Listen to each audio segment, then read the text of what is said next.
कादिर साहब, क्या तैयारियां हैं कलंदर नाइट्स की? देखिए कल जो है वो बड़ा अच्छा इवेंट हुआ है और कलंदर्स नाइट हुई है मीनार हाँ। पाकिस्तान में। ऐसा लग रहा था जैसे किसी सियासी पार्टी का जलसा हो रहा है। बहुत ज्यादा आवाम थी, हर तरफ जो है वो नारेबाजी हो रही थी। सिंगर्स जो थे वो बड़े अच्छे थे। निमरा मेहरा थी, उसके बाद बिलाल सईद थे, साहिर अली बग्गा थे। बहुत अच्छा उन्होंने जो है वो माहौल बनाया। और लाहौर कलंदर्स के कप्तान की कल सालगिरह भी थी, शाहीन शाह अफरीदी की। क्या बात। तो सारी टीम ने मजा जो तो है वो बाला हो उधर गया। स्टेज पे खड़े होकर उनका केक भी जो है वो हाँ। सेलिब्रेट किया। और उसके बाद जो है वो तमाम जो स्क्वाड था लाहौर कलंदर का, फखर जमान थे, सिकंदर थे, आसिफ अली थे, जहादात खान थे और बाकी जितने प्लेयर हैं, मोहम्मद नईम थे, उनका जो एक नया उन्होंने हीरा तराशा है, वो प्लेयर जो है उन समेत उन्होंने सारों ने किट लॉन्च की है लाहौर कलंदर्स की। और फिर उसके हम्म। बाद जो है वो कॉन्सर्ट हुआ था। बहुत अच्छा मेला था जी। ये लाहौर कलंदर्स ही इस तरह का मेला मेरे ख्याल में सजा सकता है। और लाहौरियों को तो इस तरह की पहले जो है वो एक्टिविटी चाहिए होती है। मीनार पाकिस्तान में हमने देखे हैं मुतअद्दिद जलसे लोगों के, मुख्तलिफ सियासी पार्टियों के, बट जिस तरह का कल माहौल था, बड़ा खूबसूरत एक वहाँ पर जोशो खरोश था। आवाम जो है वो फुल ऑन जो है वो पार्टी मोड में थी और लाहौर लेकिन कलंदर्स लेकिन की कादिर साहब, क्राउड तो सेलिब्रेशन कम कर नहीं रहे था, थे। काफी लोग तो कम आए काफी। नहीं नहीं नहीं नहीं नहीं, अब मेरा बाप ने शायद देखा नहीं है। हम हाँ। लोग वहाँ पर मौजूद थे और वहाँ पर जो क्राउड था वो बहुत ज्यादा था। अच्छा, मतलब आप मतलब जो है वो कितनी कम अज तादाद कम आप होगी मैक्सिमम? देखें अप्रोक्सीमेटली 20-30 हज़ार बंदा था, अगर हम देख अच्छा। सकते थे, जो हमें ड्रोन की फुटेज के मुताबिक नजर आया है। तो वो एक बड़ी एक गैदरिंग होती है। और स्कूल के बच्चे, मुख्तलिफ कॉलेजेस के बच्चे, और बड़ा एक स्टे माहौल किया था, क्राउड बड़ा ने? जबरदस्त एक फेस्टिवल था लाहौर कलंदर ने सजाया हुआ। तो हाँ। बड़ा उम्दा एक इवेंट है हुआ है और इसका क्रेडिट ऑब्वियसली लाहौर कलंदर्स की मैनेजमेंट को जाता है, जिन्होंने हमेशा लाहौरियों को खुश रखा है। और लाहौर कलंदर्स हमेशा से ही एक्टिविटीज करती रहती है। तो कादिर साहब, वो आपने जो कल जो इवेंट हुआ है उसके हवाले से आपने क्या महसूस किया है? तैयारियां कैसी हैं लाहौर कलंदर्स की? आगे पीएसएल में कैसा मैच हमें देखने को मिलने वाला है? देखिए मुझे इस दफा लाहौर कलंदर्स का कॉम्बिनेशन बहुत अच्छा लग रहा है। हम लोगों ने तो ट्रेनिंग सेशन भी देखी है। एक हाँ। उनका प्लेयर है मोहम्मद नईम खान के नाम से, हम्म। उन्होंने वो नया लड़का पिक किया है। वो किसी को माफी नहीं दे रहा था, वो उनका हिडन टैलेंट है। और Lahore Qalandars I think so कि वो एक ऐसा लड़का प्रोड्यूस किया है उन्होंने, जो पाकिस्तान को आइंदा आने वाले दिनों में अगर उसको पॉलिश किया जाए, अच्छे कोचेस मिले, तो वो अच्छा पाकिस्तान को रिप्रेजेंट कर सकता है। जिस तरह का उसको कॉन्फिडेंस है, वो लड़का डरने वाला नहीं है, वो लड़का दलेर है। और वो लड़का जो है वो बहुत अच्छे शॉट्स लगाता है। हर हर बॉलर की उसने धुलाई की है, हम्म। जहादात खान को, सलमान मिर्जा को, उसके बाद एक उनका जो है वो मोमिन स्पिनर है उसको, फिर उसके बाद एक फास्ट बॉलर है जमान खान, उसको भी हाँ। काफी हद तक जो है उन्होंने परेशान किया बॉलरों को। और किसी को भी नहीं छोड़ा, किसी को माफी नहीं दी। तो लाहौर कलंदर्स की एक खसूसियत ये है कि वो हमेशा से ही एक लोकल टैलेंट के ऊपर जोर देता है, लोकल टैलेंट को हम्म। प्रमोट करता है। और अब नईम खान जो है वो देखने वाले होंगे प्लेयर मेरे हिसाब से। और बड़ा अच्छा कॉम्बिनेशन है, फास्ट बॉलिंग में भी, बैटिंग में भी। और उनके जो विकेट कीपर बैटर है मोहम्मद इखलाक, उन्होंने भी डोमेस्टिक में बेहतरीन परफॉर्मेंस दी है। आसिफ अली भी उनके पास है, लाहौर कलंदर्स के पास है, उनकी भी बड़ी अच्छी फॉर्म है। फखर जमान उनके पास है, हम्म। डेरिल मिचेल उनके पास है। तो बहुत अच्छा कॉम्बिनेशन में देख रहा हूँ कि लाहौर कलंदर की तैयारी अच्छी है इस मतलब पीएसएल एक्स के लिए। बिल्कुल सही है। देखिए, मैं तो हमेशा इस चीज़ की कायल हूँ कि आपका जब लोकल टैलेंट अच्छा होता है और आपका लोकल टैलेंट पर आपका ज़्यादा फोकस होता है, तो वो बेसिकली आपकी एक विन विन सिचुएशन होती है। अभी हाफिज़ साहब, हम लोग देख रहे थे कि कराची किंग्स के अंदर भी एक नई एडिशन हुई है। अच्छा, मतलब ऑस्ट्रेलियन फॉर्मर क्रिकेटर है शॉन, उनकी एडिशन हुई है।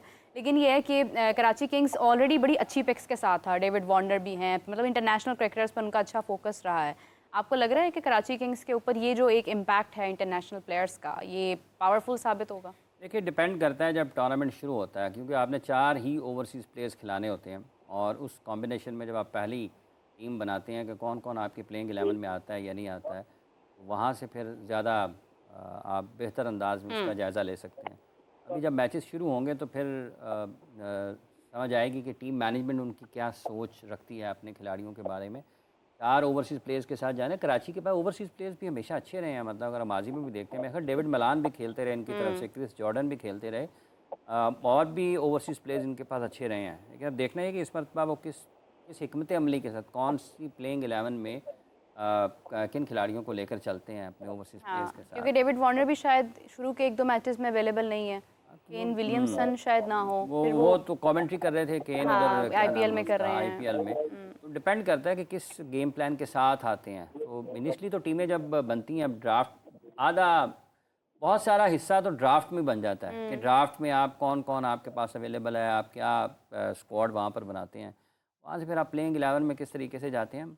कोशिश करते हैं, बाद औक़ात तो ड्राफ्ट में भी आपको लगता है कि गलतियाँ हो जाती हैं, लेकिन देखना यह है कि जब शुरू होती है लीग तो टीम मैनेजमेंट क्या हिकमत अमली बनाती है और किन प्लेयर्स के ऊपर ज़्यादा एतमाद करती है। बिल्कुल सही है। कादिर साहब, पीएसएल में कोई डिफरेंस देख रहे हैं आप इस बार? सलमान नसीर साहब उसको देख रहे हैं और दूसरा 10वां एडिशन है हमारा, इसके बाद तमाम चीज़ें। तो कादिर साहब आप अभी ज़रूर इस पर कमेंट कीजिएगा, लेकिन आज मेरा ख्याल है कि तारीख हो गई है 7, 11 को पहला मैच है, लेकिन लाहौर की जो बड़ी सड़कें हैं अगर उनका जायज़ा लिया जाए, सड़क से एक तरफ से लाहौर की दूसरी तरफ जाएं, आपको वो नज़र नहीं आती उसकी ब्रांडिंग के हवाले से जो काम होना नजम सेठी चाहिए। साहब ने भी ठीक किया है, था।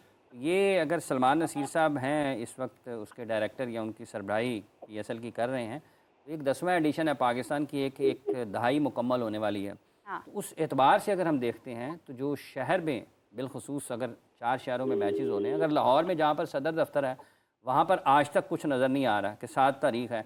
ये एक यहाँ पर एक चौरंगी है लिबर्टी की, वहाँ पर वो 3-4 चीज़ें नज़र आ रही हैं। उसके अलावा तो मतलब इकबाल टाउन से लें, डीएचए चले जाएं, आप रिंग रोड पे चले जाएं, ठीक है, आप यहाँ से निकलें और आप रायबंद वाली सड़कों तरफ चले जाएं, ख्वाजा साहब के घर की तरफ तक। इनका तो घर से दफ्तर का खासा सफ़र है ना, तो ये बताएं ज़रा लाहौर में किसी जगह नज़र, इवन नहर को देख लें आप। नहीं बिल्कुल ऐसे ही है। मेरा अपना बड़ा सफर है, कादिर साहब से ज्यादा है। मैं तो बिल्कुल इस बात के ऊपर एग्री कर सकती हूँ कि ब्रांडिंग उस तरह से नहीं नजर आती जी, मार्केटिंग नहीं है। सेठी साहब ने भी इसका जिक्र किया था। कादिर साहब, साहब इसका मैं थोड़ा सा आपको क्लियर कर दूं। आपने बिल्कुल अच्छा पॉइंट ये उठाया है। लाहौर में खास तौर पर चूंकि मैचेस जो है वो थोड़ी ताखीर से शुरू होने, शुरू के जो लेग के मैचेस हैं वो रावलपिंडी और कराची में, तो वहाँ पर जो ब्रांडिंग है वो वहाँ पर फुल ऑन ब्रांडिंग कर ली गई है। रावलपिंडी में मुझे काफी दोस्तों ने कहा है कि काफी सड़कों पर जो है वो पीएसएल की होर्डिंग्स और बोर्ड देखे हैं उन्होंने। तो वहाँ से चूंकि शुरुआत हो रही है, इस वजह से आहिस्ता आहिस्ता ये लाहौर में भी आ जाएंगे। लिबर्टी पे ऑलरेडी ब्रांडिंग हो चुकी है। ख्वाजा साहब आप बजा फरमा रहे हैं, आपने बिल्कुल ठीक कहा है कि इब्तदाई तौर पर मैचेस लाहौर में नहीं है, लेकिन पीएसएल तो पूरे पाकिस्तान की है। बिल्कुल, आपने मेरे मुंह की बात छीन ली।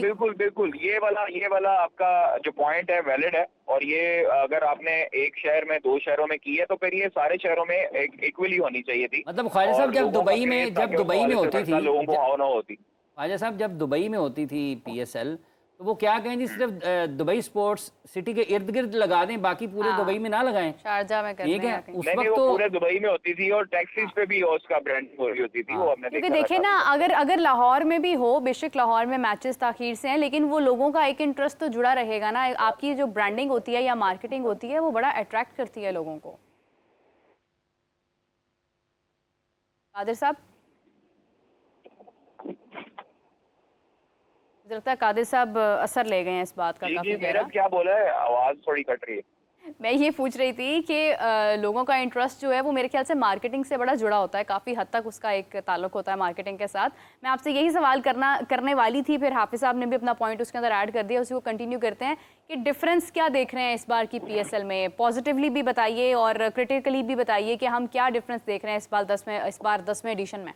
देखिए, पाकिस्तान सुपर लीग शुरू अभी नहीं हुई, लेकिन उससे पहले जो मालिकान हैं उनमें आपस में पहला डिफरेंस तो ये नजर आया कि उनमें आपस में काफी हद तक एक रिफ्ट शुरू हो चुकी है सोशल मीडिया पे, और बयानात का सिलसिला शुरू हो चुका है। तो मेरा ख्याल है कि इस मरतबा डिफरेंस सबसे बड़ा ये होगा कि लाहौर कराची की जो टसल है उससे हट के अब डोमेस्टिक रवायती हरीफ बनने जा रहे हैं मुल्तान और कराची किंग्स।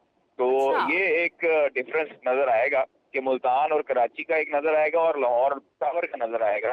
तो ये चीजें अभी जो है वो आपको थोड़ी सी चेंज होती हुई दिखाई देंगी। दूसरे एस्पेक्ट की तरफ आए तो पाकिस्तान सुपर लीग का चूंकि 10वां एडिशन है और इसको यादगार बनाने के लिए मुख्तलिफ चीजें की जा रही हैं, लेकिन ये जो मार्केटिंग वाला जो पॉइंट उठाया है आप साहब ने, बेहतरीन है, वैलिड पॉइंट है, और इक्वली लाहौर में भी होना चाहिए, फैसलाबाद, गुजरावाला, सियालकोट, हर शहर में होनी चाहिए।